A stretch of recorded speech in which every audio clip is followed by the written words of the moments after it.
ಆತ್ಮೀಯ ಬಂಧುಗಳೇ, ಶ್ರೀಮದ್ ಭಗವದ್ಗೀತೆ ತತ್ವ ವಿವೇಚನಿ ಟೀಕಾ ಅಧ್ಯಾಯ 6 ಆತ್ಮ ಸಂಯಮ ಯೋಗ. ಇದರಿಂದ 17ನೇ ಶ್ಲೋಕವನ್ನು ತಿಳ್ಕೊಳ್ತಾ ಇದ್ವಿ.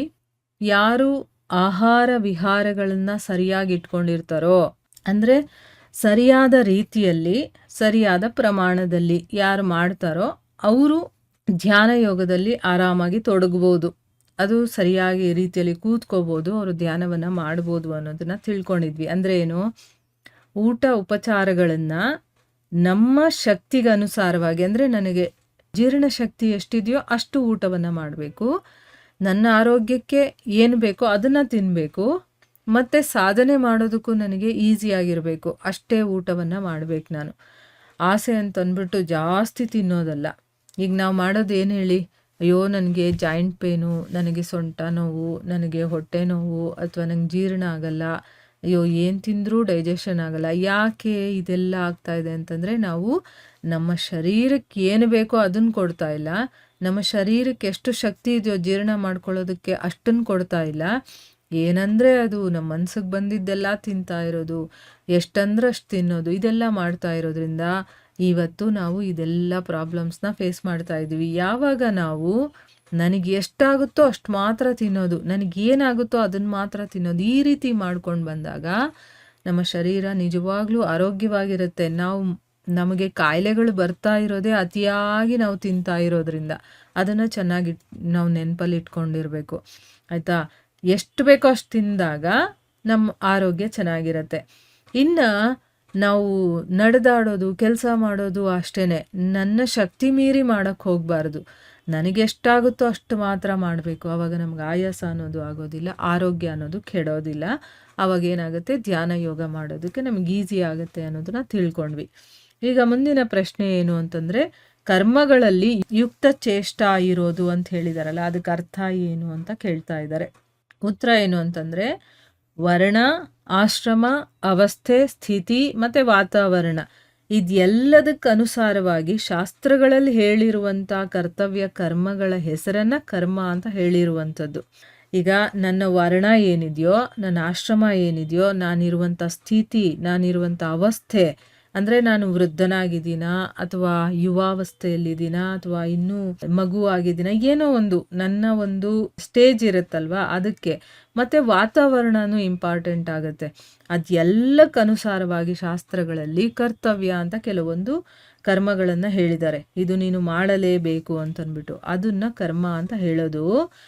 ಆ ಕರ್ಮಗಳನ್ನು ಉಚಿತ ಸ್ವರೂಪದಲ್ಲಿ, ಉಚಿತ ಪ್ರಮಾಣದಲ್ಲಿ, ಅಂದರೆ ನಾನು ಕೆಲಸ ಮಾಡಬೇಕು ಅಂತ ಹೇಳಿದ್ದಾರೆ, ಕರೆಕ್ಟು, ನನಗೆ ಎಷ್ಟಾಗುತ್ತೋ ಅಷ್ಟು ಮಾಡಬೇಕು, ಆಮೇಲೆ ನನಗೆ ಹೇಗಾಗುತ್ತೋ ಆ ರೀತಿ ಮಾಡಬೇಕು. ಅದನ್ನು ಬಿಟ್ಬಿಟ್ಟು ನನಗಾಗಲಿಲ್ಲ ಅಂತಂದ್ರೂ ಆ ಕೆಲಸವನ್ನು ಮಾಡೋದಕ್ಕೆ ಹೋಗೋದು, ಆ ರೀತಿ ಅಲ್ಲ, ಆಯಿತಾ. ಅದಕ್ಕೋಸ್ಕರ ಆ ಕರ್ಮಗಳಲ್ಲಿ ನಾವು ಸರಿಯಾದ ಸ್ವರೂಪದಲ್ಲಿ, ಸರಿಯಾದ ಪ್ರಮಾಣದಲ್ಲಿ, ಯಥಾ ಯೋಗ್ಯವಾಗಿ ಸೇವಿಸೋದಿದೆಯಲ್ಲ, ಅದನ್ನು ಕರ್ಮಗಳಲ್ಲಿ ಯುಕ್ತ ಚೇಷ್ಟ ಮಾಡೋದು ಅಂತ ಹೇಳಿರುವಂಥದ್ದು. ಈಗ ಈಶ್ವರ ಭಕ್ತಿ, ದೇವರ ಪೂಜೆ, ದೀನ ದುಃಖಿಗಳಿರ್ತಾರೆ ಅವ್ರ ಸೇವೆ ಮಾಡೋದು, ತಂದೆ ತಾಯಿ ಆಚಾರ್ಯರು, ಈ ರೀತಿಯ ಗುರುಜನರ ಪೂಜೆ ಮಾಡೋದು, ಯಜ್ಞ ದಾನ ತಪ, ಮತ್ತು ಜೀವಂತವಾಗಿರಬೇಕು ಅಂದರೆ ನಮ್ಮ ಜೀವನ ನಡೆಸೋದಕ್ಕೆ ಬೇಕಾಗಿರುವಂಥ ಕೆಲವೊಂದು ಕೆಲಸಗಳು, ಅಂದರೆ ಶಿಕ್ಷಣ ಆಗಿರ್ಬೋದು, ಪಠನ ಪಾಠನಗಳಾಗಿರ್ಬೋದು, ವ್ಯಾಪಾರ ಮುಂತಾದ ಕರ್ಮಗಳಿರುತ್ತಲ್ಲ ಅದು, ಮತ್ತು ಶೌಚ, ಸ್ನಾನಾದಿ ಕ್ರಿಯೆಗಳು, ಇವೆಲ್ಲ ಕರ್ಮಗಳನ್ನು ಮಾಡಲೇಬೇಕಾಗಿರುತ್ತಲ್ವ. ಯಾವುದು ಶಾಸ್ತ್ರ ವಿಹಿತವಾಗಿದೆಯೋ, ಸಾಧು ಸಮ್ಮತವಾಗಿದೆಯೋ, ಯಾರ ಒಂದು ಅಹಿತವನ್ನೂ ಮಾಡದೆ ಇರುವಂಥದ್ದೋ, ಬೇರೆಯವ್ರಿಗೆ ತೊಂದರೆ ಕೊಟ್ಟು ನನಗೆ ಕೆಲಸ ಮಾಡಬೇಕು ಅಂತಲ್ಲ, ಬೇರೆಯವರಿಗೆ ತೊಂದರೆ ಕೊಡಬಾರ್ದು, ಮತ್ತು ಸ್ವಾವಲಂಬನೆಯಲ್ಲಿ ಸಹಾಯಕವಾಗಿರುತ್ತೋ, ಯಾರಿಗೆ ಕಷ್ಟ ಕೊಡೋದು ಅಥವಾ ಯಾರ ಮೇಲೂ ಕೂಡ ಭಾರನೂ ಹಾಕದೇ ಇರೋದು, ಮತ್ತು ಧ್ಯಾನ ಯೋಗದಲ್ಲಿ ಸಹಾಯಕವಾಗಿರಬೇಕು. ಮತ್ತು ಈ ಕರ್ಮಗಳ ಪ್ರಮಾಣ ಕೂಡ ಯಾರಿಗೆ ಎಷ್ಟು ಅವಶ್ಯಕತೆ ಇದೆಯೋ, ಯಾವುದರಿಂದ ನಾವು ನ್ಯಾಯಪೂರ್ವಕವಾಗಿ ಶರೀರ ನಿರ್ವಹಣೆ ಆಗುತ್ತೋ, ಮತ್ತು ಧ್ಯಾನಕ್ಕೋಸ್ಕರ ಕೂಡ ನಮಗೆ ಬೇಕಾದಷ್ಟು ಸಮಯ ಸಿಗುತ್ತೋ ಅಷ್ಟೇ ಆಗಿರಬೇಕು. ನಾವು ಕೆಲಸ ಮಾಡ್ತೀವಿ ಅಂತ ದಿನ ಪೂರ್ತಿ ಮಾಡ್ಕೊಂಡಿರುವಂಥದ್ದಲ್ಲ. ನಾನು ಧ್ಯಾನ ಮಾಡೋಕ್ಕೂ ಕೂಡ ನನಗೆ ಸಹಾಯ ಆಗಬೇಕು. ಆ ರೀತಿಯ ಕೆಲಸ ಮಾಡಬೇಕು. ಸ್ವಲ್ಪ ಮಾಡಿದ್ರೂ ನನ್ನ ಶರೀರ ನಿರ್ವಹಣೆ, ನನ್ನ ಜೀವನ ನಿರ್ವಹಣೆ ಆಗಬೇಕು. ನನ್ನನ್ನು ನಂಬ್ಕೊಂಡಿರೋರು ಕೂಡ ಅವರು ನಿರ್ವಹಣೆ, ನನ್ನ ಜವಾಬ್ದಾರಿ ಏನಿದೆಯೋ ಅದನ್ನೆಲ್ಲ ಸರಿ ತೂಗಿಸ್ಕೊಂಡು ಹೋಗುವಷ್ಟು ನಾವು ಕೆಲಸ ಮಾಡಬೇಕು. ಅದು ಬೇರೆಯವರಿಗೆ ತೊಂದರೆ ಕೊಡಬಾರ್ದು, ಬೇರೆಯವರಿಗೆ ನೋವು ಮಾಡಬಾರ್ದು, ಆಮೇಲೆ ಬೇರೆಯವ್ರ ಮೇಲೆ ಡಿಪೆಂಡು ಆಗಬಾರ್ದು. ನನ್ನ ಕೆಲಸ ನಾನು ಮಾಡ್ಕೊಳ್ಳೋ ಹಾಗಿರಬೇಕು, ನಂದು ನಾನು ನೋಡ್ಕೊಳ್ಳೋ ಹಾಗಿರಬೇಕು, ಯಾರಿಗೂ ಕಷ್ಟ ಕೊಡಬಾರ್ದು, ಯಾರ ಮೇಲೆ ನಾವು ಭಾರನೂ ಇರಬಾರ್ದು. ಮತ್ತು ಧ್ಯಾನ ಯೋಗದಲ್ಲಿ ಕೂಡ ನನಗೆ ಸಹಾಯಕವಾಗಿರಬೇಕು. ಮತ್ತು ನಾನು ಕೆಲಸ ಮಾಡಿ ಧ್ಯಾನ ಮಾಡೋದಕ್ಕೂ ಕೂಡ ನನಗೆ ಸಮಯ ಇರಬೇಕು. ಹೀಗೆ ಮಾಡೋದ್ರಿಂದ ಶರೀರ, ಇಂದ್ರಿಯಗಳು ಮತ್ತು ಮನಸ್ಸು ಸ್ವಸ್ಥವಾಗಿರುತ್ತೆ. ಮತ್ತು ಧ್ಯಾನ ಯೋಗ ಅನ್ನೋದು ಸುಗಮವಾಗಿ ಸಿದ್ಧಿಯಾಗತ್ತೆ.